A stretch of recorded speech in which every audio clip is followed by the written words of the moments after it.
Muy buenas noches a todos. Bienvenidos a nuestra cuarta sesión de la Asociación de Médicos Especialistas en Medicina Familiar. Esta vez tenemos el honor de contar con la doctora Claudia Mendoza Pinto. Daré brevemente una reseña curricular de la doctora. Bueno, ella es médico reumatólogo, está certificada por el Consejo Mexicano de Reumatología. Tiene una maestría en Ciencias Médicas e Investigación por la Benemérita Universidad Autónoma del Estado de Puebla, un máster en Enfermedades Autoinmunes por la Universidad de Barcelona, España. Es doctora en Ciencias por la Universidad de Barcelona en 2013. Igualmente tiene un postdoctorado en la Universidad de Manchester, Reino Unido, en 2016. Es investigadora asociado adscrita al Centro de Investigación Biomédica de Oriente del Instituto Mexicano del Seguro Social, que está ubicado en Puebla. Además, es profesora de la unidad de posgrado de la Facultad de Medicina, también de la BUAP. Es miembro de la Academia Nacional de Medicina de México y del Sistema Nacional de Investigadores. Y tiene diversas publicaciones, artículos, capítulos de libro y su línea de investigación pues es enfermedades autoinmunes sistémicas y sus morbilidades. Esta vez, la doctora nos presenta a los socios el tema lupus eritematoso sistémico, nuevos criterios e impacto de COVID-19. Muchísimas gracias, doctora, por aceptar la invitación y cualquier duda, por favor, en el chat o al final, si nos hacen favor. Gracias. Adelante, doctora.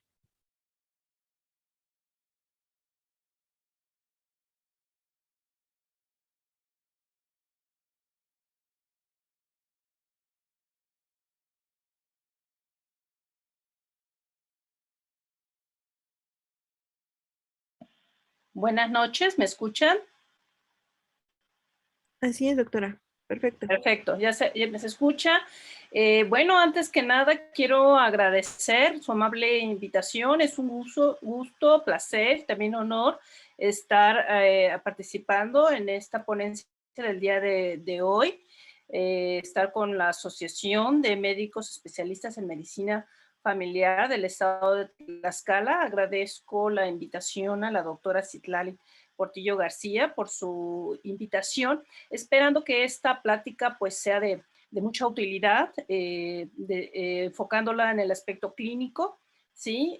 Con la información pues más reciente que se tenga. Entonces, mi charla, bueno, lo enfocaremos al tema de una de las enfermedades reumáticas autoinmunes más relevantes, aunque no muy frecuente, pero sí bastante frecuente por su alta morbilidad y mortalidad, ¿sí? Y le daremos un enfoque también con respecto al impacto que ha tenido el COVID.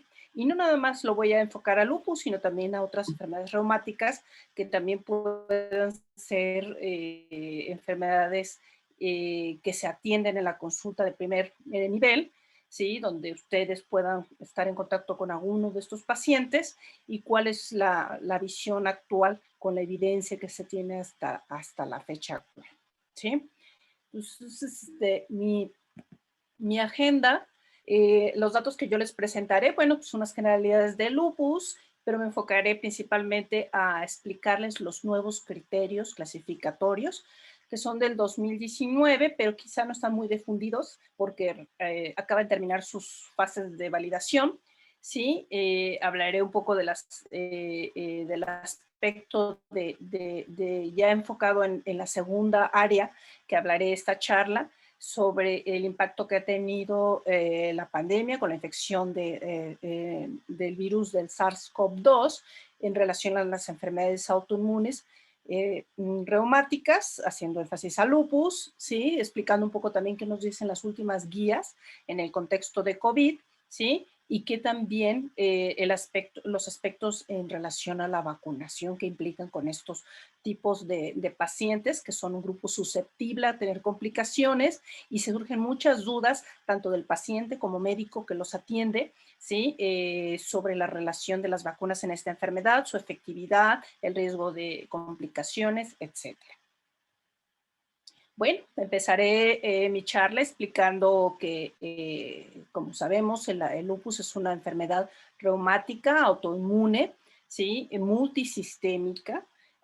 Prácticamente no hay ningún órgano que nos afecte con el lupus, principalmente pues piel, mucosas, el riñón, el sistema cardiovascular, pulmonar, ¿sí? Y el sistema nervioso central, ¿sí? Es una enfermedad compleja, crónica, ¿no? Hasta el momento, pues no hay un medicamento, sí, pero que lo controlamos y que se caracteriza por una producción incrementada de autoanticuerpos patogénicos. Esto lo menciono porque hay autoanticuerpos no patogénicos y producción elevada porque hay población sana, ¿sí? Que también tiene autoanticuerpos, pero no necesariamente reflejan la enfermedad. Y estos anticuerpos, ¿sí? Se dirigen a antígenos que están dirigidos principalmente a núcleos celulares, pero también a algunas moléculas del citoplasma, y lo que conforman son complejos inmunes. Estos complejos inmunes se depositan en diversos órganos, principalmente el riñón, ¿sí? O en piel, ocasionando uno de los mecanismos patogénicos que caracteriza al lupus eritematoso sistémico. Desde el punto de vista epidemiológico, sabemos que esta enfermedad, para recordar que es una enfermedad que afecta principalmente a mujeres, ¿sí? Jóvenes en edad reproductiva, pero también hay la población infantil se puede afectar, los hombres también. Se dice que la relación pues es de 8 o 9 a 1, ¿sí? Y cabe mencionar que los hombres cuando les da lupus pueden tener una enfermedad más agresiva incluso que las mujeres, ¿sí? Y también está en 60 años, es más raro, pero también es importante saber que se puede también presentar en este grupo etario.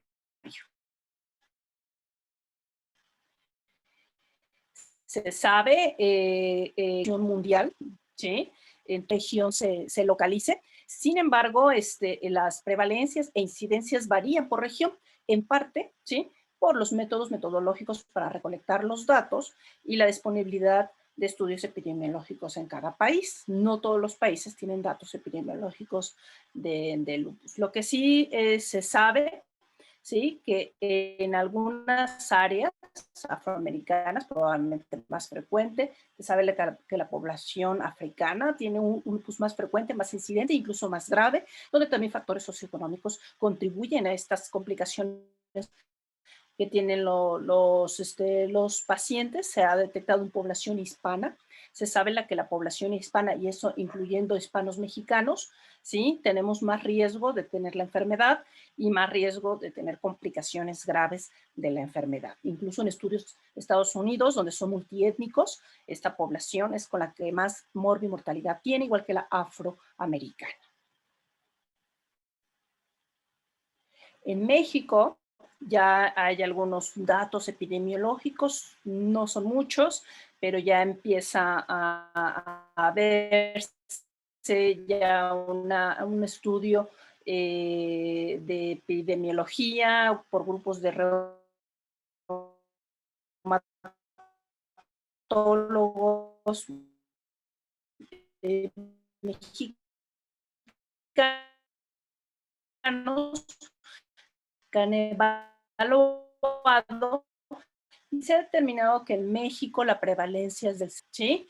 Y estudio esto pues son datos en base a un compleja. Es muy difícil que con una sola encuesta se determine si el paciente en verdad tiene o no lupus, pero da una idea general del panorama de esta enfermedad a nivel regional o a nivel nacional, utilizando una metodología que se llama CORCOP por medio de estas encuestas. Posteriormente, cuando se detectan estos pacientes, por medio de la encuesta se confirma ya por un reumatólogo, sí, y en base a esto se ha calculado esta prevalencia. Se sabe también que a largo plazo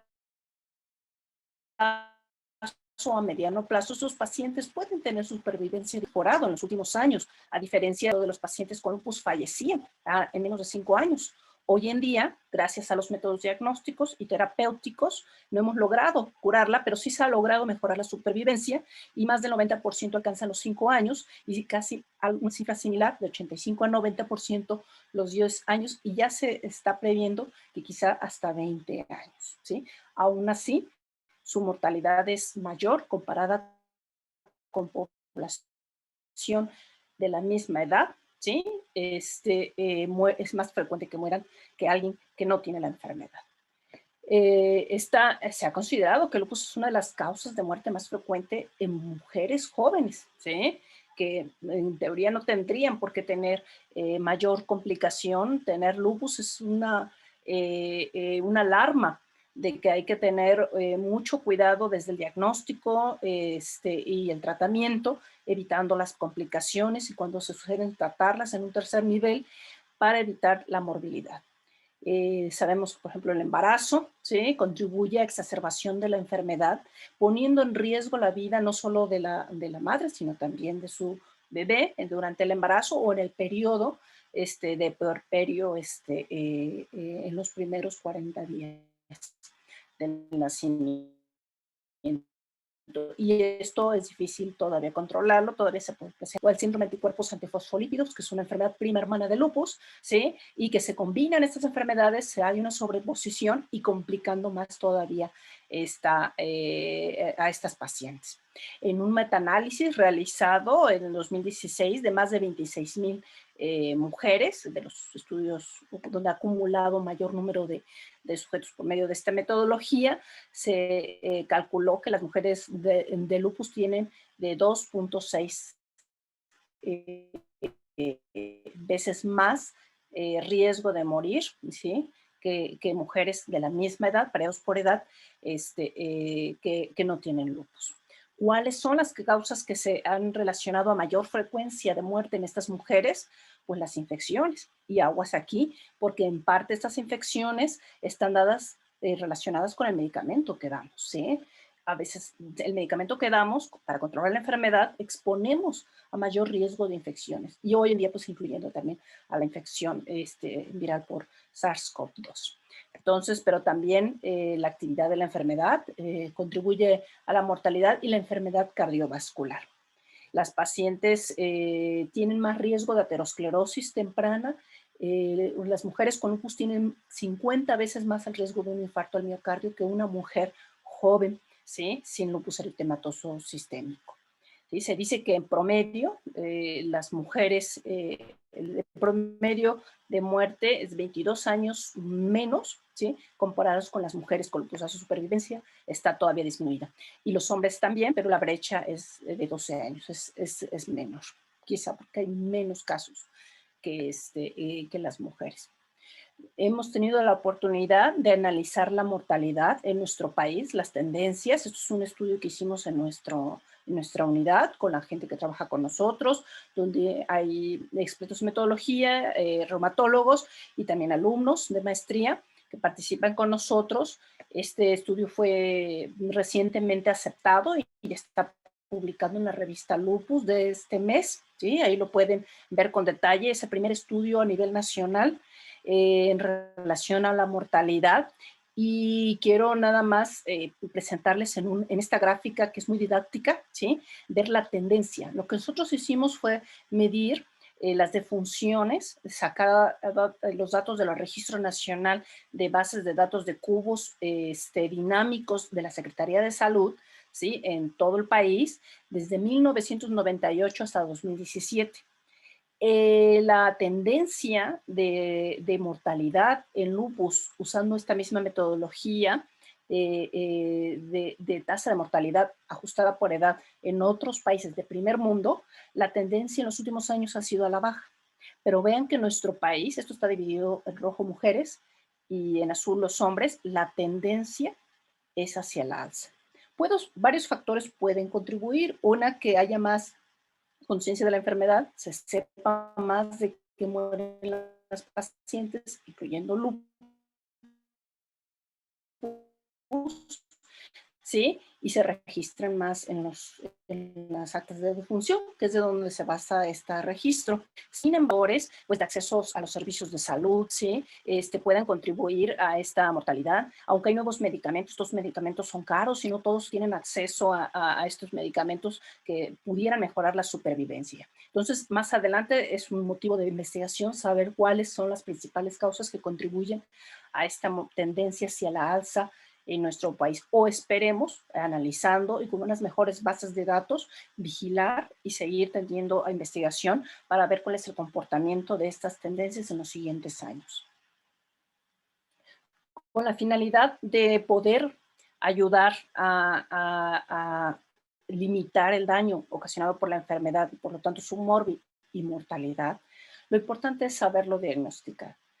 Se dice que en general los pacientes con lupus en países como nosotros pueden tener hasta un retraso de 8 años desde que inicia la enfermedad hasta que tienen un diagnóstico definitivo, porque son enfermedades complejas, no son fáciles de diagnosticar, ¿sí? No hay acceso a los exámenes de laboratorio y también, pues en parte, a veces falta de conocimiento para poderlo detectar en forma oportuna. Por esto les presento, me enfoco a las siguientes diapositivas a evaluar parte de ese diagnóstico en base a los criterios. El diagnóstico, el estándar de oro para diagnosticar lupus es el juicio clínico o la experiencia de un reumatólogo. Ayuden a cualquier médico, aunque no sea reumatólogo, a sospechar, incluso diagnosticar lupus y empezar el tratamiento o referenciarlo en forma oportuna al especialista para su manejo y monitoreo posterior. Desde hace varios años ya ha habido criterios de lupus que quizá ustedes algunos ya han estado familiarizados, se los han enseñado desde la Facultad de Medicina o en algún curso de actualización, y esto los hemos utilizado durante muchos años, que son los criterios de clasificación propuestos por el Colegio Americano de Reumatología y que fueron en la fecha de 1997. Y ahí nos viene una lista de 11 criterios, donde vienen manifestaciones clínicas como es el eritema malar, ¿sí? En alas de mariposa, el eritema discoide o lupus discoide, la fotosensibilidad, esta reacción cutánea a una exposición solar de forma anormal, presencia de úlceras orales, ¿sí? Artritis, serositis, es decir, que puede haber un derrame pleural o un derrame pericárdico, ¿sí? O ascitis, ¿sí? Corroborado con otros métodos diagnósticos como es la ecocardiografía, ¿sí? Compromiso renal con una nefropatía lúpica, con una proteinuria, eritrocituria, hipertensión de la tasa glomerular por medio de la depuración de orina de 24 horas, son algunos parámetros que nos orientan a que haya un daño renal y que, si se detecta, pues son criterios para la enfermedad. Un daño neurológico, ¿sí? Como son convulsiones de causa que se haya descartado causas farmacológicas, causas infecciosas principalmente, ¿sí? De otro origen, y que puedan ser atribuidas a lupus, psicosis, ¿sí? También es uno de los criterios para lupus. Alteraciones hematológicas, que son básicamente leucopenia por abajo de 4,000 células, linfopenia, que inicialmente el punto era 1500 por abajo de 1500 linfocitos, después se puso más riguroso y este número varió a menos de 1000 linfocitos por célula por campo, ¿sí? Trombocitopenia en las lesiones hematológicas con plaquetas por abajo de 100,000 es uno de los criterios, ¿sí? Todo esto descartando otras causas. Sabemos que puede haber una infección, puede haber un fármaco, algún cáncer que también altere esto. Si uno descarta estas causas, puede atribuirlo al lupus y ayudan a los criterios. Y alteraciones inmunológicas, ¿sí? Como tener anti-DNA, ¿sí? Positivo, los anticuerpos antifosfolípidos, que les decía yo que son parte del diagnóstico del síndrome antifosfolípido, pero también se presentan en el lupus, ya sea anticardiolipina IgG, anticardiolipina IgM, antibeta 2 glicoproteína 1, ¿sí? Son las que se utilizan, anticoagulante lúpico, son algunas alteraciones inmunológicas que cuentan para los criterios y obviamente los anticuerpos antinucleares, que son el punto central. Esto son criterios, si el paciente tenía 4 de ellos, ¿sí? Uno podía diagnosticar lupus. Y estos 4 pudieran ser independientemente si eran clínicos o de laboratorio. Es decir, que yo tenía 4, por ejemplo, los 4 primeros de arriba y podía hacer el diagnóstico de lupus. Y aunque los anticuerpos antinucleares fueran negativos, aunque no tuviera otras alteraciones inmunológicas por laboratorio, y esto ocasionó mucha controversia en el ámbito de la reumatología, particularmente porque los anticuerpos antinucleares se ha catalogado como el estudio más relevante para la detección de lupus y que casi todos los pacientes lo tienen positivos. Y al no incluirlos o no ser prioritario, ¿sí? Pudiéramos estar diagnosticando en forma exagerada la enfermedad si teníamos, si no incluíamos los anticuerpos antinucleares o esos eran negativos, ¿sí? Entonces, por esto, más las metodologías aplicadas para el desarrollo y validación de criterios, pues se han venido actualizando, ¿sí? Entonces, posteriormente a estos, vienen en el año 2012 los criterios del grupo SLIC, como aquí lo muestra la palabra SLIC, que deriva de un grupo corporativo de lupus eritematoso sistémico, un estudio internacional, ¿sí? Y propone unos nuevos criterios, ¿sí? Y aquí incluye más características clínicas. Entonces ya incluye esto que están asteriscos, ¿sí? Como son el lupus cutáneo agudo, ahorita les voy a mostrar unas imágenes, lupus cutáneo crónico, la presencia de úlceras, alopecia. En el anterior criterio no estaba la alopecia, ¿sí? Es un criterio para la enfermedad, la artritis ya estaba, la serositis, el daño renal o afección renal, la afección neurológica, anemia hemolítica se incluye, y la leucopenia, pero ya no la linfopenia, ¿sí? Porque la linfopenia podía darse por fármacos, por otras causas, y es importante, pero ya no era parte de los criterios. Y trombocitopenia por abajo de 100.000.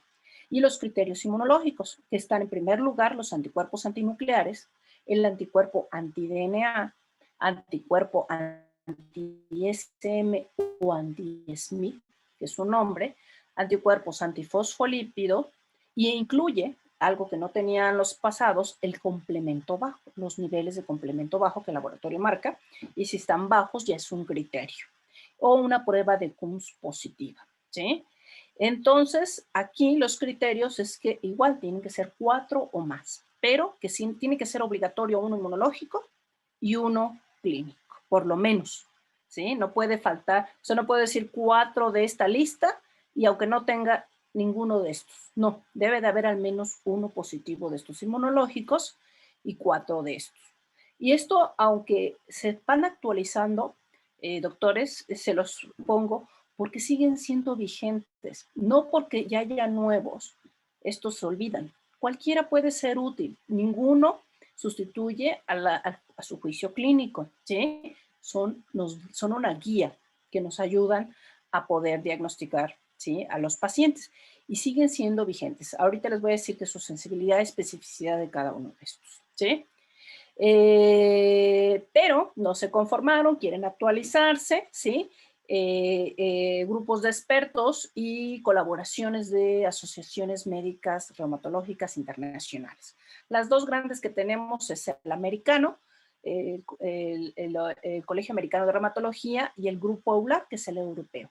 Entonces se conjuntan estas dos sociedades allá en el 2019 y deciden actualizar, ¿sí?, los nuevos criterios. Recordar que cuando uno se refiere a lupus, como en otras enfermedades autoinmunes, los criterios no se denominan criterios diagnósticos, se denominan criterios clasificatorios, porque ellos definen que llamarles diagnósticos requerirían que la especificidad y sensibilidad de estos criterios fueran del 100%, y es muy difícil alcanzarlo, ¿sí? Entonces deciden que mejor se denominen criterios clasificatorios, pero ayudan al diagnóstico. Entonces, es un consenso, un grupo, un proyecto internacional, ¿sí?, con colaboración de más de 100 especialistas en la conjugación o la conformación de estos criterios, y lo que se proponen es mejorar la sensibilidad. Los del 97 tenían una sensibilidad y especificidad buena, no excelente, pero buena. Hacen los del 2012 y mejora la sensibilidad, pero baja la especificidad. Entonces dicen que no, que hay que mejorar los dos aspectos. Por eso justifican las nuevas, ¿sí? Y además que los anteriores no detectan con mayor frecuencia datos tempranos, aquellos casos que apenas tienen uno o dos criterios y que uno decir, no, hasta que tengan los cuatro, y mientras el paciente y su enfermedad pueda avanzar. Entonces deciden estructurar algo nuevo que pueda captar a pacientes en etapas más tempranas de la enfermedad, tanto para su diagnóstico, su tratamiento, pero también para incluirlos en ensayos clínicos para mejorar o proponer nuevos tratamientos.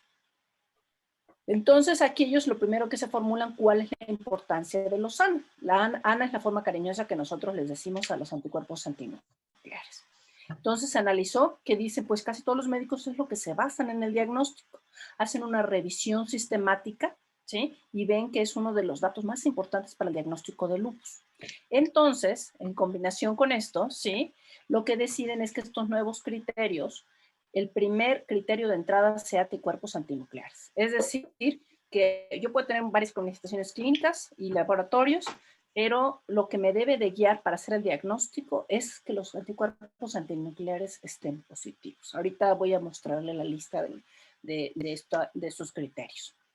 Además, otras diferencias de estos nuevos criterios, ¿sí? Que los anteriores no hacían, es que ponderan diferentes. Si ustedes vieron la lista que yo les mostré, tanto los de americano, que es el ACR, y el SLIC, cualquier manifestación clínica vale lo mismo. O sea, si tengo trombocitopenia es un punto, si tengo serositis es otro punto, y las dos valen un punto. Y los puedo sumar y formar mis 4 puntos, ¿sí? Y con eso ya hago el diagnóstico. Pero aquí dicen, no todas las manifestaciones son igual de importantes. Hay unas más importantes que otras. Entonces lo que deciden ellos es ponderar los grupos de manifestaciones por órganos o por sistemas, ¿sí? Y esto lo toman porque en otros nuevos criterios que ha salido en los últimos años, por ejemplo, para artritis reumatoide, gota, ellos usan este esquema de ponderación y subieron su sensibilidad y especificidad, ¿sí? Entonces, por esto aplicaron estas reglas, estas novedades, ¿sí? Usando también nuevas metodologías clinimétricas, ¿sí? Y deciden desarrollar estos criterios en varias fases. Esto se tardó al menos 2 años, ¿no? En generarlos. Generación de los criterios, reducción de los criterios que ya eran muchos, ponderarlos, determinar su puntaje, ¿sí? Y utilizaron, miren, yo aquí les pongo algunos nombres, unas estrategias que ellos realizaron como grupos de consenso que se llaman grupo nominal, grupo Delphi, y usaron software para ponderar y valorar, haciendo análisis estadísticos, ¿sí? Y al final una refinación y ya validación. Y quedaron los criterios. De un inicio generaron 145 criterios y al final se quedaron con 21 criterios, ¿sí? Usaron estas estrategias que mencioné, ya no me detengo aquí, ponderaron, usaron software novedosos que nunca antes habían utilizado para la decisión qué variables son las más importantes o qué criterios más importantes. Y lo que sí, lo primero en estos criterios es que va a haber un criterio de entrada. Es decir, yo me voy a basar si estos pacientes en sus exámenes de laboratorio tienen los anticuerpos antinucleares presentes. Y esta definición, lo dicen ellos, que tiene que ser a mayor a un título de 1,80. Yo les decía al principio que los anticuerpos o anticuerpos patogénicos se presentan o es característico de la enfermedad, pero hay otros autoanticuerpos y que se pueden dar positivos y que se presentan también en población sana o con otras enfermedades. Entonces, para darle mayor sensibilidad y especificidad, dicen un punto de corte. Es decir, no nada más que diga positivo, sino a qué título. Hay que ver los títulos. Entonces, los títulos deben de ser por arriba de 1,80. Es decir, que alguien puede tener positivo el anticuerpo antinuclear a 1,40, porque generalmente se dan por dúplicos 1,20, 1,40, 1,80, 1,120, 160, etc. Que sea por arriba de 1,80 por arriba, ya es significativo para considerar la enfermedad. Y que sea utilizado, bueno, ellos proponen el estándar de oro para medirlo, que son las células G, son por una inmunofluorescencia y el sustrato son células G, o cualquier prueba equivalente, ¿sí? Se puede utilizar, pero con ese título. Después de eso, si sale positivo, me fijo en los siguientes criterios, ¿sí? Fíjense, toman ya en cuenta la fiebre. La fiebre es una manifestación bastante frecuente en los pacientes y antes no se tomaba porque decían, no, la fiebre se da por muchas causas. Pero dicen, la fiebre, los pacientes lo tomaron en cuenta y le dan un peso, aunque sea bajito, pero cuenta. 2 puntos. Y ya de ahí se va y lo organizan por sistemas. Entonces, a nivel dérmico o cutáneo, pues está la alopecia, que cuenta 2 puntos, la presencia de úlceras en la boca, esto de preferencia verificado por el médico, son 2 puntos, lesiones dérmicas que se llaman lupus discoide o cutáneo subagudo, que más adelante le muestro sus imágenes, y el lupus agudo, como es el rash malar, ¿sí? O el eritema en alas de mariposa. Este es, ya miren, este ya es más importante, 6 puntos. ¿Sí? Vean que ya hay diferencia entre unos y otros. Tener artritis de 2 articulaciones o más, ¿sí? Y que haya rigidez de la mañana. Se le pregunta al paciente, oiga, usted amanece un poco tieso en las mañanas, como que le cuesta trabajo moverse, ¿sí? ¿Cuánto le dura esto? Pues 1 hora, 2 horas es significativo. Habla de que hay una inflamación articular que no le permite moverse adecuadamente. Y esto cuenta 6 puntos. El dominio neurológico, ¿sí? ¿Y cuáles son estos? Historia de delirium, de psicosis, crisis convulsiva, y cada uno cuenta más puntos. Generalmente esta ponderación en parte, aunque fue por software estadístico, habla de o era qué tanto representan en la enfermedad, o sea que no son susceptibles de que muchas enfermedades la compartan. Dominio de serositis continúa, derrame pleural o derrame pericárdico, de preferencia pues corroborado por un ecocardiografía o tomografía, con apoyo a veces multidisciplinario de un cardiólogo o ecocardiografista, ¿sí? El dominio hematológico, la leucopenia, que dijimos que es por abajo de 4,000, la trombocitopenia por abajo de 100,000, ¿sí? La hemólisis autoinmune, el dominio renal, que se caracteriza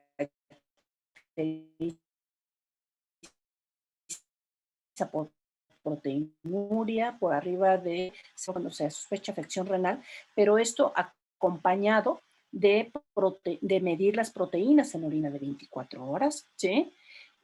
O ya por biopsia, ¿sí? Cuando se tiene la oportunidad, pues es más específico, por lo tanto tiene más puntuación, y la nefropatía lúpica tiene varios grados.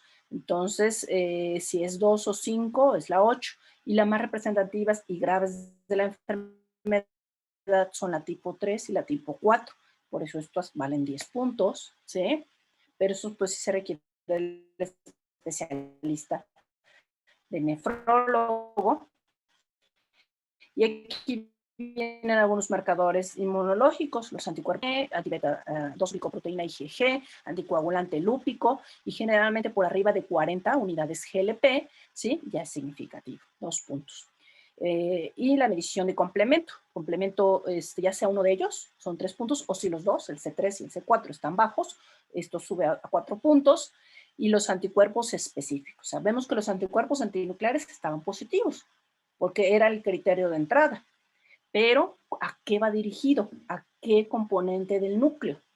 Pues a un anti-DNA, vale 6 puntos, ¿sí? Al anti-Smith, ¿sí? Que es muy poco sensible, pero muy específico, 6 puntos. Y esto, toda esta lista que les mencioné, si se juntan 10 puntos, con eso se ayuda o nos da el diagnóstico de lupus. Esto en combinación con el juicio clínico. Entonces, si comparamos, hay diferencias entre los criterios previos y los más recientes. Fíjense, los primeros, que son del 92, pero se desarrollaron en el 82, nada más que en el 97 le dieron una pequeña actualización. Participaron nada más 9 autores. En el de SLIC 52 y en estos últimos, en los más nuevos, 64. Pacientes, es decir, para validar los criterios, en el primero fue alrededor de 1,000, después superó los 1,000 y en los últimos, pues más de 2,000. teníamos 11 en la lista, después 17 y ahora 22. En los primeros no había un criterio de entrada, tenía uno los anticuerpos, no importaba, ahora sí, y deben estar presentes. Y el punto de cortes, antes con que se tuviera 4, ya, ahora se necesitan tener 10 puntos, pero porque está ponderado, ¿sí? Antes la ponderación no cada uno, todos valían casi 1. Y estas son sus sensibilidades y especificidades. Los criterios más antiguos y que pueden utilizarse todavía, ¿sí? Son válidos, lo importante es diagnosticar al paciente, ¿sí? Fíjense, no es despreciable, tiene una sensibilidad del 96% y especificidad del 93%, pero se quiso y se agregaron nuevos criterios, pero bajó su sensibilidad y la especificidad disminuyó. En cambio, estos se parecen más a los primeros, ¿sí? Entonces, quiere decir que tanto los primeros como los últimos son útiles, pero ¿qué pasa? Estos últimos ya incluyen novedades que antes no se tomaban en cuenta y la metodología que se aplicó, pues es mucho mejor. Entonces, le da más precisión y probablemente sí estén mejor hechos que los primeros, ¿sí? Sin embargo, si no se tiene acceso, no se han memorizado los últimos, los anteriores se siguen todavía utilizando. Y miren, estas son unas imágenes de los cuales los criterios son parte, ¿sí? Eritema malar, ¿sí? Estos son lupus agudo, de cutáneo agudo, ¿sí? Eritema en alas de mariposa, el cual respeta el lupus nasogénero, que muchas veces este eritema es después de una exposición solar, ¿sí? Este ya es un lupus subagudo, que también es parte de los criterios, con un eritema, ¿sí? Polianular, ¿sí? Que se puede localizar en tronco, en extremidades. Otro muy similar, pero ya con placas eritematosas, ¿sí? Que se localizan en la región troncal. A veces se localizan más en la B del escote por la exposición solar, o también en extremidades. Ya es una lesión crónica, cutánea crónica, pero también es parte de los criterios, que es una lesión discoide, que se localiza mucho en cara, puede localizarse en pabellón auricular, ¿sí? Estas más extensas, pero también son discoides, donde les gusta mucho en el puente nasal y en regiones periauriculares o auriculares, ¿sí? Las úlceras orales, ¿sí? Que se pueden localizar tanto en el paladar blando, en los carrillos o incluso en la lengua. Entonces, de preferencia que sea corroborado por el médico y descartando otras causas también de úlceras orales. Aquí está la alopecia, es una alopecia muy marcada, puede empezar muy pequeñita, hay que revisar todo el cuero cabelludo de los pacientes y generalmente deja pues no hay crecimiento ahí de cabello, pero con tratamiento puede ser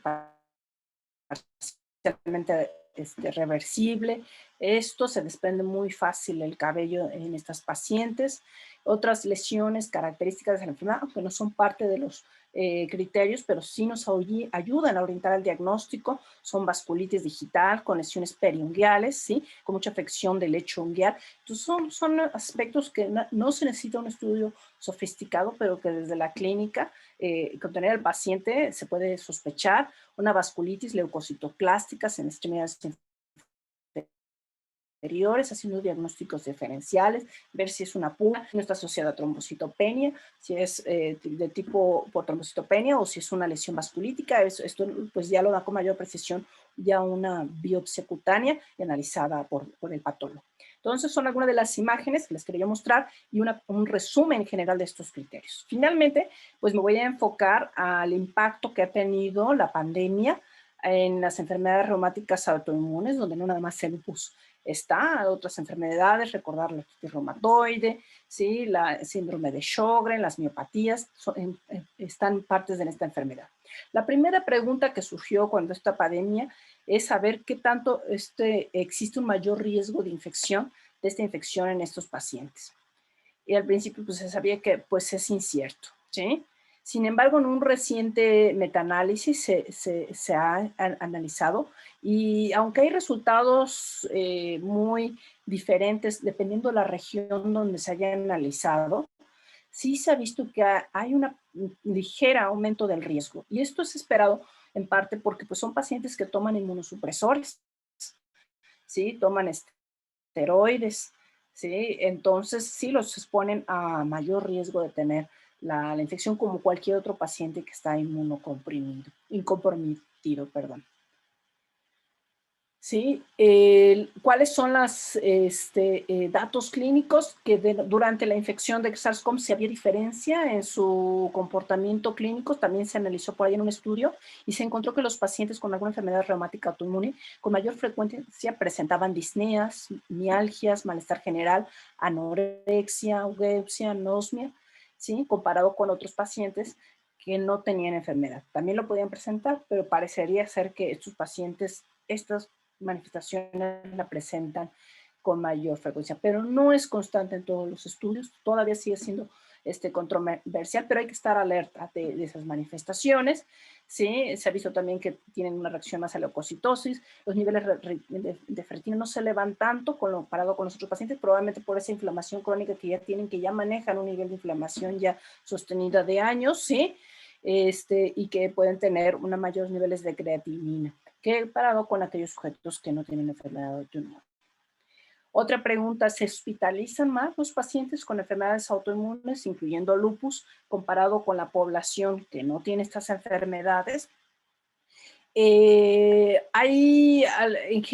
forma global, la mayoría de los estudios se encuentran que es más o menos similar a la población general, ¿sí? Que no tiene enfermedad autoinmune, incluso la duración de la hospitalización también no parece ser diferente. Entonces, parece ser que aunque hay un mayor riesgo de tener la infección por esa inmunosupresión, no necesariamente refleja a que sea una enfermedad por COVID más grave, que requiera hospitalización. Cuando se analizó cuáles factores influían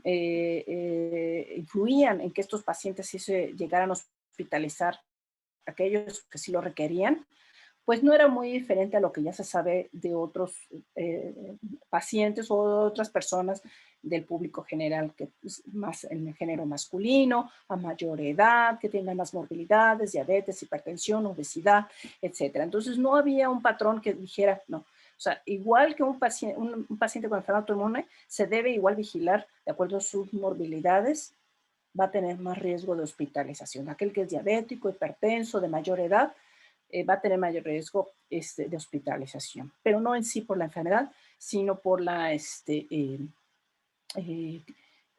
por las morbilidades que ya se saben que contribuyen a esta infección o gravedad de la infección. Incluso algún estudio por ahí reportó que había menos hospitalizaciones, probablemente sus pacientes al estar tratados, al tomar algunos fármacos que pudieran contribuir al efecto antiinflamatorio, tenían menos efectos. Pero bueno, indudablemente, independientemente de esta evidencia, que es de nivel de evidencia baja, porque generalmente son series de casos, no es una evidencia tan fuerte, lo que sí es que es un paciente que está inmunocomprometido y hay que estar vigilándolo porque esa inmunosupresión pudiera ayudar a tener más riesgo, ¿sí? También se ha analizado si los pacientes con enfermedades autoinmunes tienen más riesgo de ingresar a la terapia intensiva o mayor riesgo de mortalidad.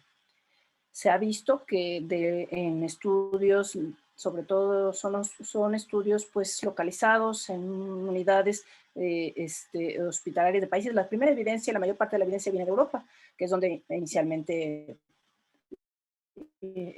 la infección dio más rasgos y se compartió por medio de las revistas reumatológicas y se vio que en algunos centros hospitalarios en promedio andaba que los pacientes de cortes con enfermedades autoinmunes alrededor de un 9-10% requerían UCI, ¿sí? Y no se había indicado algún factor inicial. Y la tasa de mortalidad andaba del 12%.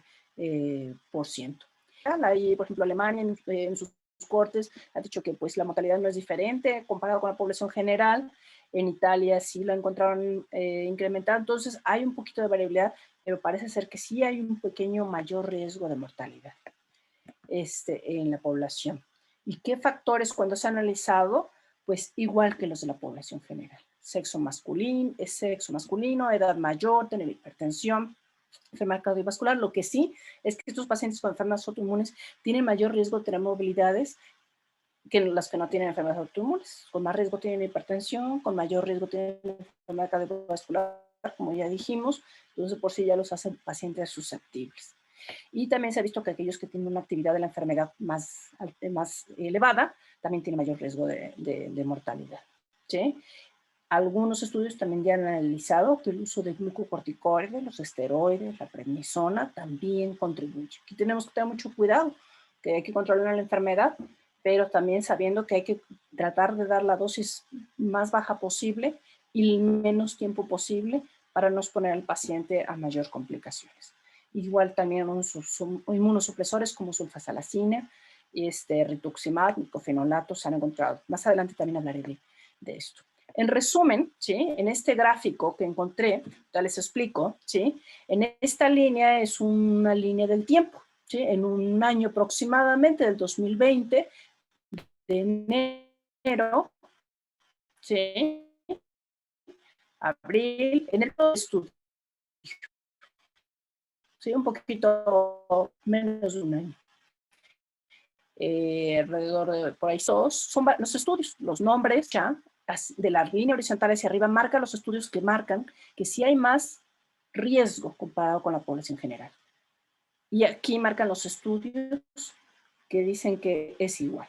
Como ven, es muy heterogénea la información, pero sí llama la atención que, por ejemplo, en prevalencia, ¿sí?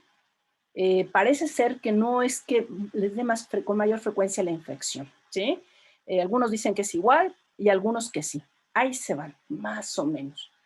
Pero en hospitalizaciones, fíjense, aquí ya muestra la información de este periodo. Parecería que hay mayor número de pacientes, ¿sí? En estos estudios son muy pequeñitos, donde dice que es igual, pero en este estudio grande dice sí, que parece que sí hay mayor riesgo de hospitalización.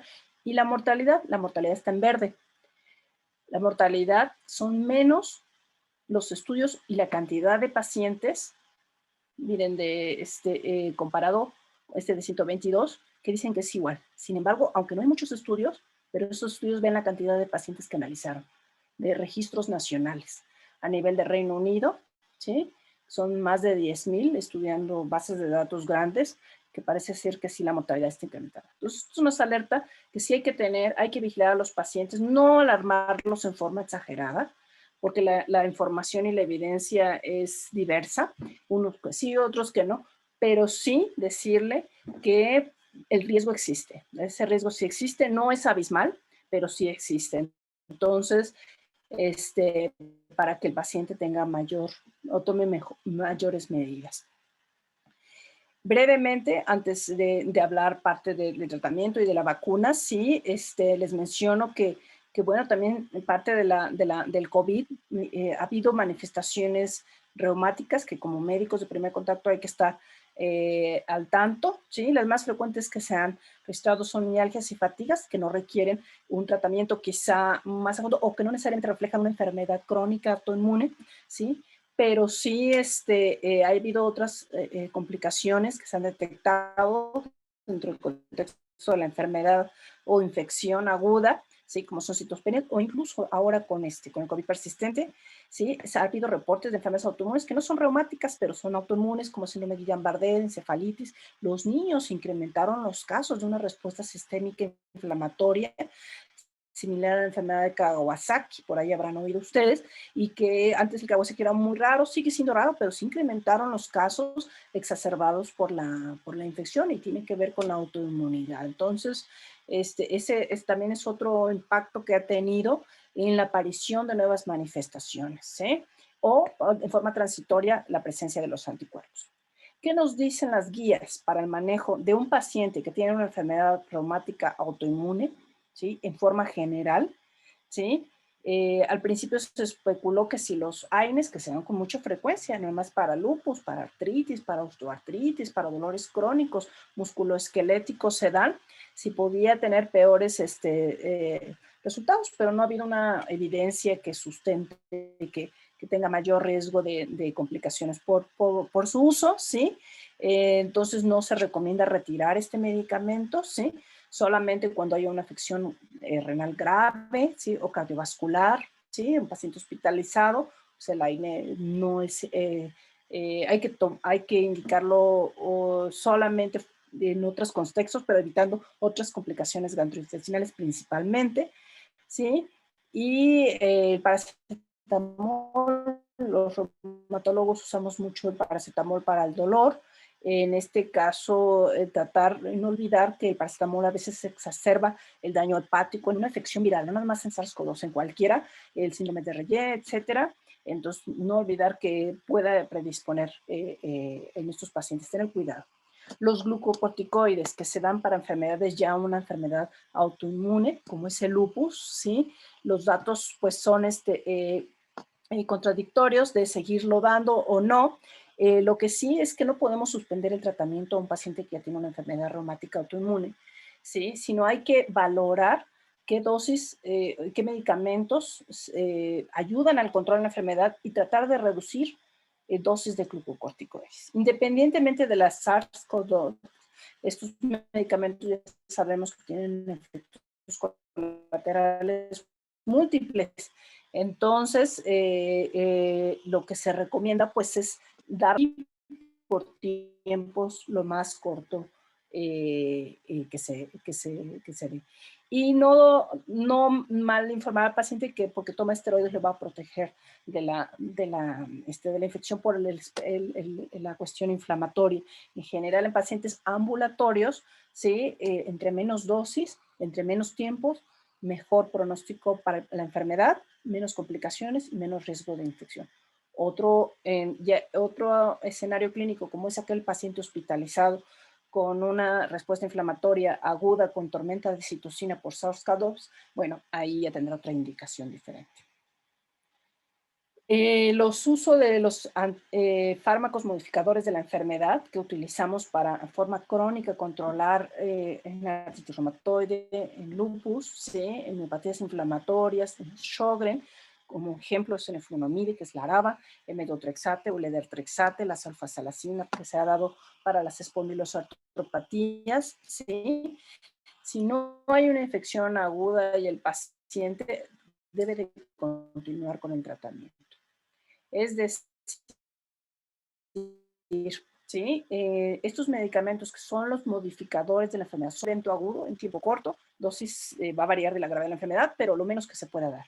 Pero estos fármacos que se dan en forma a largo plazo, ¿sí? Para controlar la enfermedad, el hecho de tener de no estar infectado no modifica su tratamiento. El paciente solamente debe seguir las medidas de cuidado que cualquier individuo debe tener, con más énfasis probablemente, pero que no se alarme y que no debe suspender su tratamiento, si no va a tener recaída de la enfermedad, va a requerir más dosis y esto sí lo puede exacerbar, además de que va dañando o va ocasionando más daño estructural o recaídas de la enfermedad, ¿sí? Si el paciente tiene una infección aguda, está hospitalizado, se pueden retirar estos medicamentos por un tiempo prolongado hasta que recupere de su infección, ¿sí? Y tratar de dar los fármacos menos agresivos, a menos dosis en caso que el paciente tenga mucha recaída de la enfermedad, para no ocasionar una inmunosupresión. El uso de antimaláricos. Los usos de antimaláricos, ustedes saben que ocasionó mucha controversia alrededor del SARS-CoV-2. Desde el punto de vista reumatológico, es un tratamiento, es un medicamento que ayuda mucho. Incluso causó una crisis.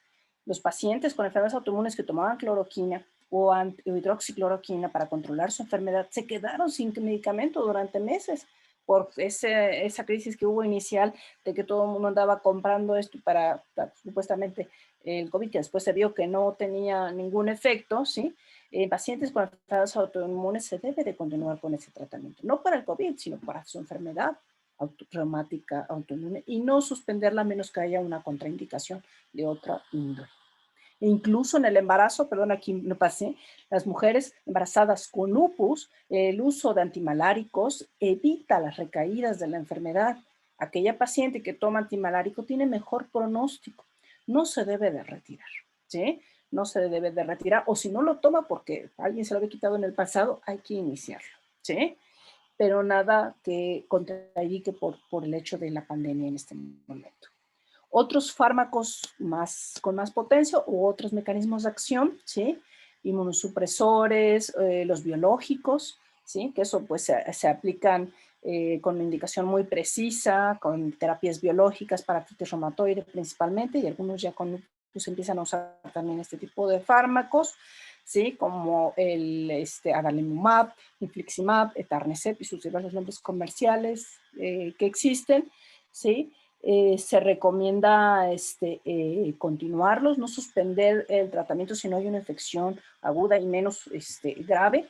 Los pacientes dentro de la pandemia deben de continuar con su tratamiento, ¿sí? A menos que haya una exposición, que esté infectado, se deben suspender temporalmente, ¿sí? Y reiniciar cuando el paciente mejore. Pero si no hay exposición, no hay infección, no hay motivo para retirar el medicamento, más la indicación, solamente por indicación del especialista que note mejoría, etcétera, ¿no? U otro efecto colateral que tenga. Igual con el micofenolato, que se da mucho para la nefropatía lúpica, ¿sí? Incluso en otras infecciones similares por coronavirus ha habido alguna mejoría, igual con la ciclosporina, que ustedes saben que por ahí también se ha dado para CORS-2, pero no se suspende en los pacientes con enfermedades autoinmunes. Pero tampoco lo promovemos si no hay una indicación por una infección por SARS-CoV-2 grave, ¿no? En el contexto de la enfermedad autoinmune, no se daña. Otros nuevos medicamentos son el baricitinib, pero tienen menos indicación, ¿sí? No se retiran a menos que haya una infección. El tocilizumab, que ustedes saben que hoy en día se utiliza para controlar COVID grave, es parte de los medicamentos que están para artritis reumatoide, ¿sí? Bueno, probablemente los pacientes que tengan artritis reumatoide y estén bajo este medicamento tengan menos riesgo de hospitalizaciones y menos complicaciones graves. Deben de continuar si no hay otra contraindicación, ¿sí? Incluso esto evita que tomen corticosteroides porque los controla bien la enfermedad y menos riesgo de complicaciones por la enfermedad, ¿sí? Y en aquellos que tuvieron la infección, pues hay que reiniciar el tratamiento posteriormente. No, eso es en base al juicio clínico, no en base a pruebas de laboratorio para no atrasar el inicio. Ustedes saben que no siempre ayudan las pruebas de monitoreo posterior, ¿sí? Y solamente en aquellos casos que estuvieron muy graves, con una infección muy severa, probablemente ya se individualiza y dependiendo del caso, se decidirá cuándo iniciar el tratamiento. Perdón, aquí está repetida. Y pues finalmente voy a tocar algunas diapositivas, ya la parte final en relación a las vacunas o a las vacunas y en enfermedades reumáticas autoinmunes. Desafortunadamente, ustedes saben que en los ensayos clínicos controlados donde se probaron todas estas vacunas, pues fueron excluidos los pacientes que tenían inmunosupresión. No nada más enfermedades autoinmunes, pacientes con cáncer o otro tipo de enfermedades, no fueron incluidos. Entonces no tenemos la evidencia directa de estos primeros estudios y la eficacia y seguridad de las vacunas, ¿sí? En estos pacientes porque fueron excluidos. Sin embargo, esto no omite que se consideren en la práctica clínica, ¿sí? Actualmente pues, sabemos que ya hay varias disponibles que son eficaces y hay diversos mecanismos de acción, ¿sí? Y el Colegio Americano de Reumatología, ¿sí? Emite ya sus recomendaciones, que a continuación mencionaré las más relevantes, ¿sí? Entonces, perdón, aquí es ver la eficacia. En estudios, ahorita veo lo de las guías, pero algunos estudios individuales en hospitales reumatológicos o en las unidades reumatológicas han intentado evaluar con series. Son series cortas, grupos pequeños de edad, no ensayos clínicos controlados, pero ver si la efectividad de la vacuna es igual o cuál es el efecto, perdón, de estas vacunas en estos pacientes. Ustedes saben que una manera a mediano o corto plazo de evaluar la eficacia, pues es midiendo la seroconversión después de la aplicación de la vacuna y la respuesta de títulos de IgG contra la proteína Spike, ¿sí? Entonces, esto es lo que han hecho en pacientes tanto con artritis reumatoide, espondiloartropatías, ¿sí? Y algunos estudios con lupus. Uno de los estudios más grandes incluyó pues un poco más de 600 pacientes, no son ensayos clínicos controlados, son un estudio más observacional de antes y después, como decimos, ¿sí? Y lo que se vio es que, bueno, va a depender la elevación de títulos de las dosis, ¿no? Que vaya teniendo el paciente. Si la primera dosis es relativamente baja y en la segunda ya excedió al 80%. Cuando lo comparan con otros sujetos, ¿sí? Sí se ve que los que no tienen enfermedad autoinmune y que no toman inmunosupresores, la respuesta de anticuerpos sí es ligeramente por abajo, pero no tan significativo. Aunque el paciente tome inmunosupresión, ¿sí? Sí afecta. Eso ya se sabe y con otras vacunas de otras infecciones, históricamente se sabe que la inmunosupresión, el tratamiento que se le da a esos pacientes sí puede afectar la respuesta a las vacunas, cualquiera de ellas. Pero siempre es mucho mejor, ¿sí? Tener algún grado de protección que no tener nada. Por lo tanto, el principal mensaje que surge de los estudios y posterior en las guías que voy a mostrarles es que todo paciente con enfermedad autoinmune, si no hay una contraindicación que no sea alergia, ¿sí? Una intolerancia previa que ya se haya detectado, que el especialista determine, no se debe evitar la aplicación de la vacuna, ¿sí? A pesar de esta diferencia, de que sí hay diferencia. El paciente debe saber que la vacuna no va a tener el mismo efecto que alguien que no tiene una enfermedad autoinmune y que está bajo inmunosupresión, pero que el beneficio de tenerlo va a ser mayor. Y estudios, ya pequeños metaanálisis, con poquitos estudios, porque no hay muchos estudios y son estudios observacionales, sí hay una disminución en la seroconversión comparado con controles sanos. Aquí tenemos pacientes, en este caso con lupus, en inglés, controles sanos, ¿sí? Healthy control, y si la línea está hacia la izquierda,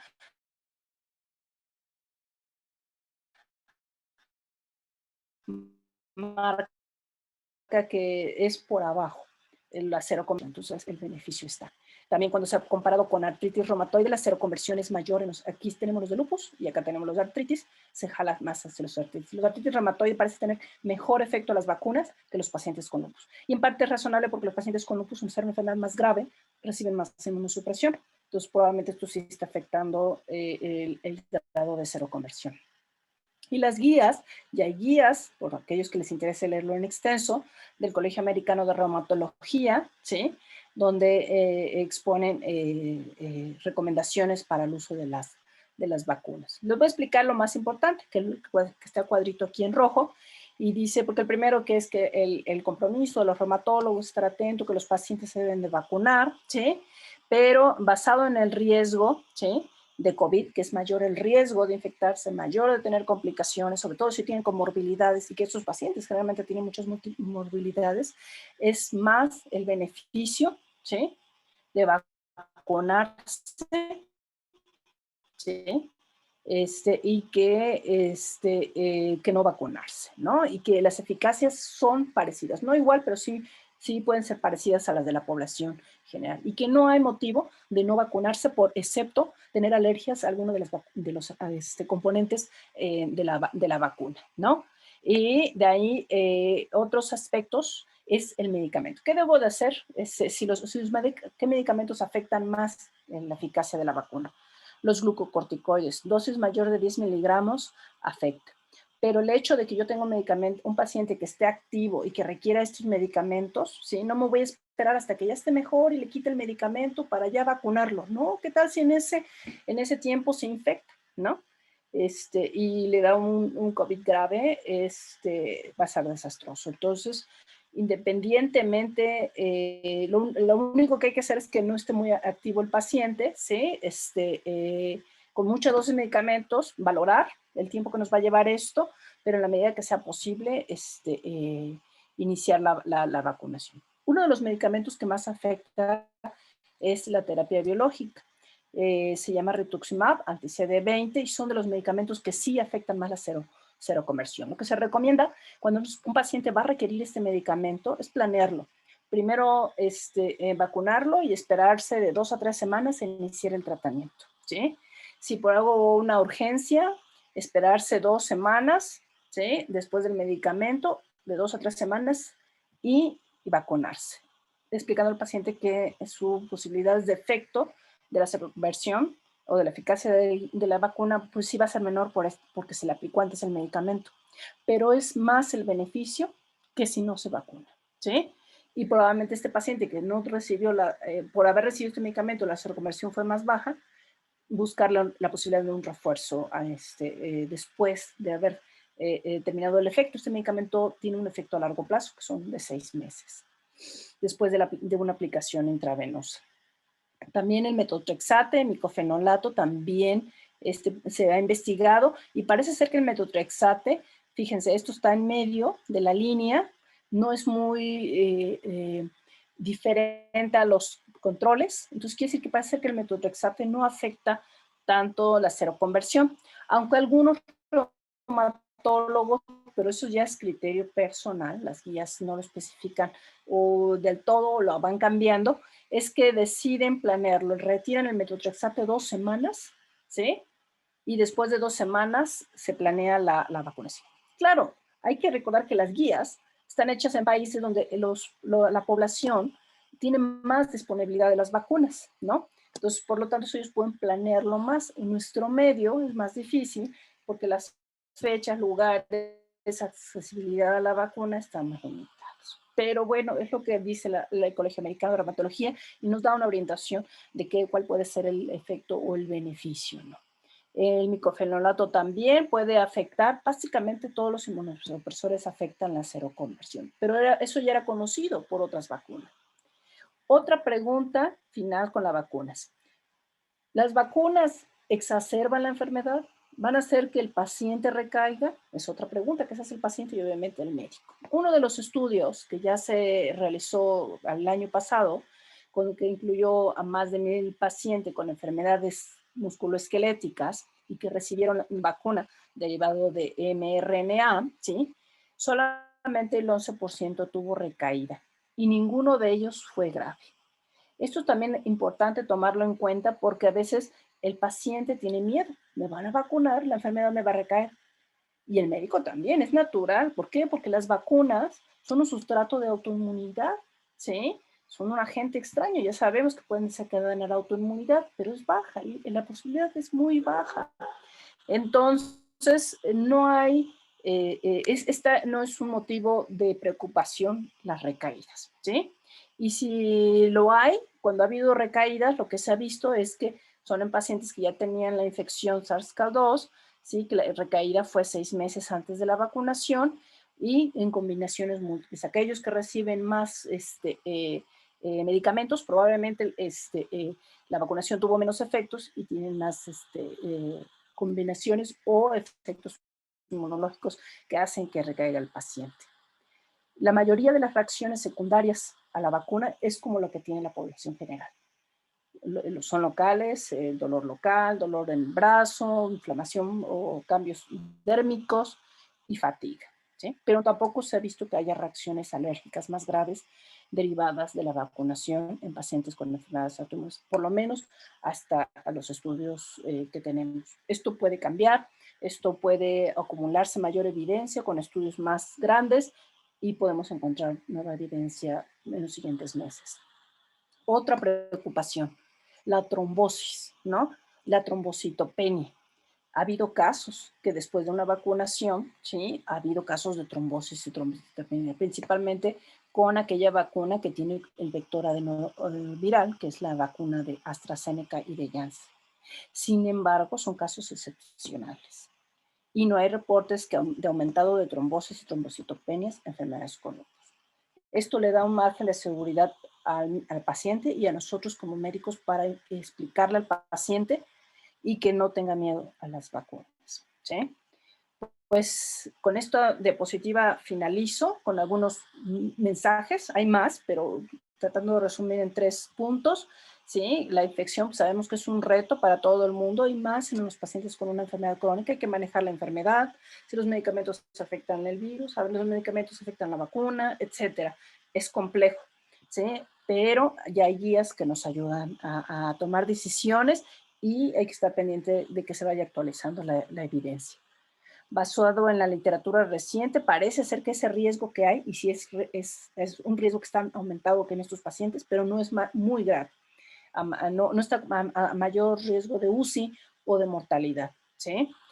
Y que la vacuna, ¿sí? Debe aplicarse a todos los pacientes, adultos y menores que estén autorizados, incluyendo que en cualquier enfermedad reumática autoinmune es mayor el beneficio que el riesgo de posibles complicaciones, ¿sí? Pues les agradezco mucho a todos su atención, esperando que sea de utilidad, y si hay alguna duda o pregunta, con mucho gusto la comentamos.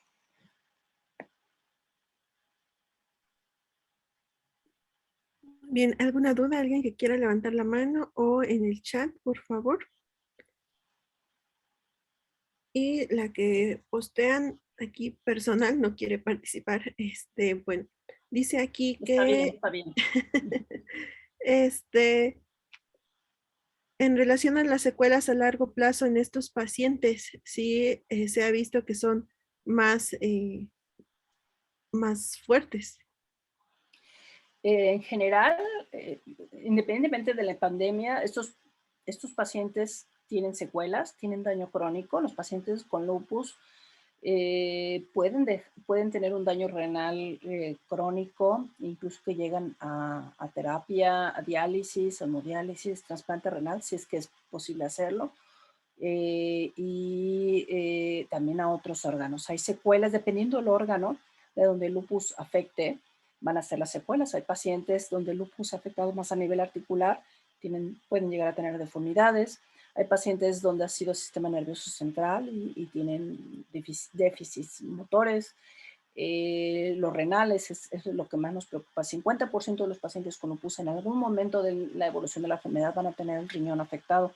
Si no se detecta y no se trata bien, pueden llegar a insuficiencia renal con sustitución de la función renal, y estamos hablando de pacientes que tienen entre 20 y 30 años, y esto les afecta su calidad de vida enormemente.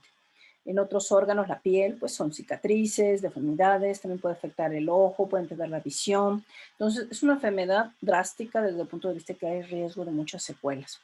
En el contexto de la infección de SARS-CoV-2, todavía no se sabe cuál va a ser la frecuencia de complicaciones a largo plazo. La evidencia que le mostré generalmente es pues, sobre la infección aguda y ahorita pues, sobre la vacunación. Nosotros mismos estamos haciendo un estudio, pero pues apenas estamos recolectando datos, todavía no les puedo decir qué tan frecuente es el COVID persistente, el long COVID, que les dicen, o COVID largo. Nuestros pacientes, ya sea vacunados o no vacunados, en la primera ola o en la segunda o en la después, pero apenas lo estamos analizando, estamos recolectando datos con un alumno de la maestría, ¿sí? Y para ver las secuelas derivadas de la pandemia en los pacientes. Lo que sí, hay un impacto mental, hay un impacto psicológico. Yo creo que como todo sujeto que ha vivido una infección o las complicaciones a mediano y a largo plazo de la infección, hay un problema psicológico, y estos pacientes está probablemente más acentuado por el temor de si van a morir, si van a sobrevivir, se quedaron sin medicamento, no tuvieron atención médica adecuada cuando recayeron de la enfermedad porque estaba saturado los hospitales por COVID. Entonces, es probable que estos pacientes tengan una carga psicológica que no se ha medido todavía, que no sabemos cuál va a ser su daño y qué tanto a todas edades, y a estas enfermedades afectan a joven, y que es importante tomarlo en cuenta, ¿sí? Al paciente, o escucharlo, oírlo y darle terapia o tratamiento multidisciplinario, aunque su enfermedad esté controlada, apoyo psicológico, rehabilitación física para que pueda incorporarse a su vida normal, estimularlo, porque el impacto psicológico es a todos, ¿no? A todos nos ha pegado, pero esos pacientes todavía con el problema de tener una enfermedad crónica, pues esto ha sido más grave.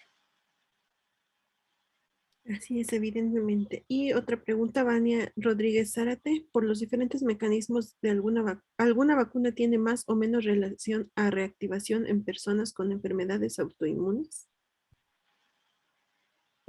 No se ha visto una tendencia derivado de a uno u otro, tampoco no hay muchos estudios. Sabemos que, miren, esta evidencia que les mostré, la mayoría son de países como Estados Unidos y Europa, y casi todos aplican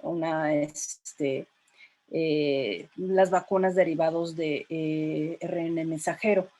Lo que probablemente, y si ha causado un poquito de atención, es temor, es el del mecanismo por el vector de adenovirus, como es AstraZeneca. En aquellos, por ejemplo, pacientes con enfermedades autoinmunes que ya han tenido trombosis o han cursado con trombocitopenia previa, pues, o sea, esto. Pero si no se tiene, porque miren, no siempre se puede planear como uno quisiera, ¿no?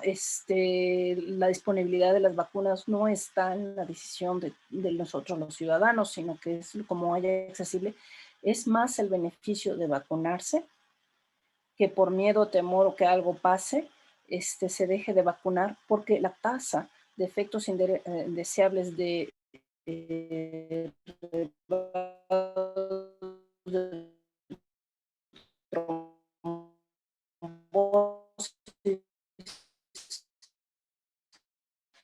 y trombocitopenia en general son bajas y hasta esto que población elegir una que no sea de adenovirus, que no sea la AstraZeneca. Pero si no se tiene esa opción, que es la mayoría de las veces en nuestro medio, es más el beneficio de vacunarse, ¿sí?, que no vacunarse. Muchas gracias. Y Rubén Martínez García, ¿los pacientes con lupus deben llevar una dieta especial y qué tanto pueden hacer actividad física? Muy buena pregunta, porque desde ahí el tratamiento es integral y todo ayuda, todo es parte de mejorarle la calidad de vida del paciente. En general, estos pacientes deben de llevar una dieta pues lo más sana posible. No hay en sí un medicamento que diga, perdón, alimento que diga el alimento hace que recaiga el paciente. No, en ese aspecto no. Lo que sí se sabe es que estos pacientes tienen más riesgo de complicaciones metabólicas y cardiovasculares. Por el uso de esteroides, ¿sí?, pues hace más Cushing y por lo tanto tienen más resistencia a la insulina, más riesgo de diabetes, más riesgo de hipertensión, y por esas complicaciones se recomienda una dieta pues baja en sal, dieta hipocalórica, ¿sí?, baja en carbohidratos, ¿sí? No todos los pacientes lo llevan, claro, pero siempre como médicos cada consulta pues es tratable de recordar ese aspecto.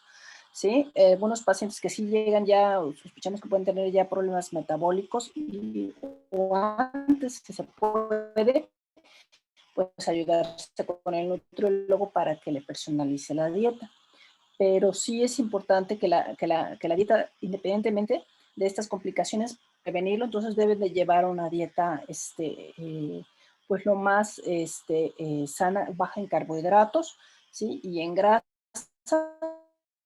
para prevenir complicaciones a largo plazo que son cardiovasculares, dependiendo del estado funcional del paciente. Si es un paciente que tiene ya secuelas con artropatías y limitación física, no va a ser posible que haga una actividad más intensa, pero sí se le recomienda algún tipo de movilidad, ¿sí?, que no sea sedentario al 100%, y en aquellos pacientes que no tienen tanto compromiso articular, porque hay lupus que, por ejemplo, nada más afectan las plaquetas y los leucocitos y los anticuerpos, pero no tienen tanta afección cardiovascular, ellos pueden hacer una actividad física ya moderada, pues, no intensa. También hay que tener cuidado que el ejercicio debe de ser sin exponerse al sol. El sol, los rayos ultravioleta activan la enfermedad. Entonces, si va a hacer ejercicio, que sea en horas tempranas, donde el sol no esté tan intenso, antes de las 10, por ejemplo, o después de las 5 o 6 de la tarde, y poniéndose su filtro solar, ¿sí?, su crema o una gorrita, ¿sí? Está bien. Hay pacientes que no están tan activos, les ayuda y les va muy bien desde el punto de vista cardiovascular. Entonces ya se personaliza a cada sujeto, o actividades como el tai chi, intensidad, ayuda a mantener el sistema musculoesquelético bien, siempre y cuando el paciente no esté muy activo en ese momento a nivel articular. Primero lo controlamos y ya después iniciamos algún tipo de ejercicio que también le va a ayudar a prevenir el riesgo cardiovascular.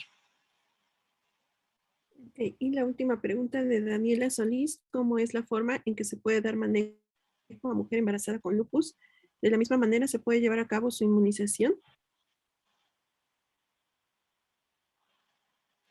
En una paciente embarazada, el manejo empieza desde antes de que se embaraza. Lo ideal es que se planee el embarazo. Sabemos que esto no siempre es posible, pero lo ideal, les voy a decir cuál es lo ideal. O sea, un paciente que tiene lupus, ¿sí? Si está activa no se debe de embarazar. Hay que esperar a que se controle la enfermedad y ya después planear el embarazo. Si la mujer se embaraza estando activa, su pronóstico va a ser malo, ¿sí? Y esto hay que explicárselo desde que la enfermedad se detecta para que en conjunto se comunique ese deseo y se prevenga. Pero sabemos que en la realidad no es así. Las mujeres, pues, se descuido, etcétera, se embarazan. Entonces, el tratamiento va a depender de qué tan activo esté el lupus y a qué órgano esté afectado. Lo que sí es que hay medicamentos que están prohibidos y que no se pueden dar durante el embarazo, ¿sí? Como es el metotrexato, suspender por lo menos 3 meses o 6 meses antes de que se embarace la mujer, porque se retiene o es el metabolismo lento y pueden tener cierto grado de riesgo para el bebé. Los medicamentos que sí se permiten, ¿sí? Es los antimaláricos, la hidroxicloroquina, cloroquina, que es el nombre comercial Plaquenil, o el Aralen para la cloroquina. Estos, al contrario, no tienen ningún riesgo bien para el bebé, ¿sí? Durante todo el embarazo y no se deben de suspender, ¿sí? Si la paciente, otro medicamento que no está contraindicado en el embarazo es los esteroides. Se pueden dar, pero a dosis, pues, dependiendo de la gravedad. Si se dan muy altos la dosis de esteroides, vamos a exacerbar, por ejemplo, preeclampsia, porque los esteroides contribuyen al riesgo de hipertensión y vamos a desencadenar una preeclampsia. Una preeclampsia en una mujer con lupus puede ser fatal. Entonces, si no amerita los esteroides, no darlo. Si los amerita, la dosis más bajita que se pueda. 5, 7.5 miligramos, 10 miligramos, no más. ¿Sí? Otros medicamentos que se utilizan cuando el paciente tiene nefropatía lúpica, la azatioprina sí se permite. Micofenolato no se puede dar. Generalmente una paciente embarazada con lupus requiere un tratamiento multidisciplinario. La ve el obstetra y obstetra que tenga conocimiento de enfermedades graves o complicaciones de embarazo de alto riesgo, y el reumatólogo. A diferencia de otras pacientes no embarazadas, alguien embarazado lo tenemos que estar viendo cada 15 días, y a veces en las últimas semanas de embarazo cada semana para poder controlar. A veces también puede ayudar en el tratamiento de una mujer embarazada con lupus y sobre todo con anticuerpos antifosfolípidos que tienen riesgo de complicaciones de pérdida del bebé, ¿sí? El uso de aspirina, ¿sí? También está recomendado porque evita el riesgo de aborto en el temprano del embarazo o de pérdidas fetales tardías. Pero si el paciente tiene anticuerpos antifosfolípidos y tiene lupus, el tratamiento debe ser con anticoagulantes, aparte de la aspirina, ¿sí?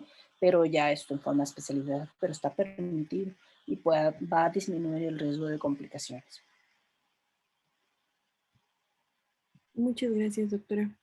Como penúltimo punto, un favor a todos, ¿podrían abrir su cámara para que tomemos la captura de pantalla y tener la evidencia de todos? Dejo de presentar para que puedan tener Por favor, doctora. mayor visibilidad.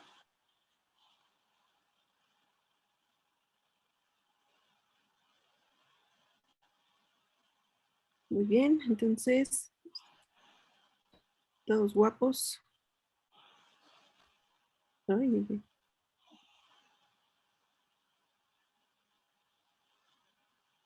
Listo, va la primera. 1, 2, 3. Va la segunda, que es los siguientes. 1, 2, 3.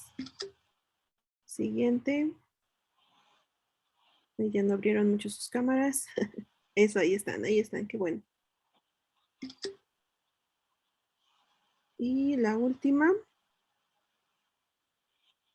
Listo. Doctora Lisette. Hola, buenas noches. Doctora Claudia Mendoza Pinto, pues a nombre de la Asociación de Médicos Especialistas en Medicina Familiar del Estado de Tlaxcala, le agradecemos esta magistral ponencia que nos ha dado, que ha compartido todo el conocimiento y que sin duda va a ser para mejorar la atención de los pacientes que tienen esta enfermedad aquí en nuestras unidades médicas. No sé si gusta darnos un mensaje final antes de despedirnos. No, pues, antes que nada, pues agradecerles nuevamente, ha sido un gusto poder contribuir y poner un granito de arena para siempre, pues para mayor atención al paciente, que aunque son pacientes que deben, pues al final deben de ser vistos en un especialista, el médico de control y de sus movilidades. Entonces, el trabajo en equipo es sustancial e importante de todos para mejorar la calidad de vida de estos pacientes. Gracias a todos y les deseo muchos éxitos en sus siguientes sesiones. Muchísimas gracias, doctora. Le entregamos su constancia digital y muy buenas noches a todos. Que descansen. Gracias a todos. Hasta luego. Hasta luego. Muchas gracias, doctora. Gracias a todos. Hasta luego, Citlali. Ya me acordé de ti, ¿eh? Sí, Con la doctora, ya doctora sabe. Socorro, sí. Ya sabe que No, siempre en bueno, me dio mucho investigación. gusto verte, ¿eh? Gracias. Sí, no, Hasta gracias por luego a todos. compartir su conocimiento. Nos Gracias, vemos. Citlali. Adiós.